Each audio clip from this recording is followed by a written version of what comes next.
যার কপালে সেজদা নাই, যে সেজদা করে না, বিশ্বাস করেন খোদার কসম, তার চাইতে বড় ঘাড়তেরা, তার চাইতে বড় গাদ্দার আর কেউ নেই।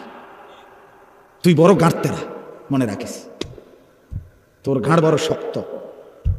এত বড় কায়নাতের মালিক, 7 আসমান 7 জমিন, এই মাখলুকাতের মালিক, অস্তিত্বের মালিক, আমার আপনার শরীর, দেহ, হাত, চোখ, নাক, কান, দেহ, নিঃশ্বাসের মালিক, যার ইচ্ছা ছাড়া এই কুল কায়নাতের একটা সুতা, একটা বিন্দু নড়াচড়া করে না, এত বড় মালিকের সামনে যার ঘাড় নয় না, তার চাইতে বড় ঘাড় তেরা, বেয়াদব, গাদ্দার আর কেউ হইতে পারে বেটা? তুই জীবনও ভদ্র হইতে পারো না বেটা, শুদ্ধ মারিলেই ভদ্র হয় না। প্যান্ট শার্ট আর চুল আশ্রাইলে ভদ্র হয় না, ভদ্রতা বলে গোলামি কি? তুমি ভেবে দেখো ভাইয়া, কত বড় মালিকের সামনে তোমার মাথা নয় না।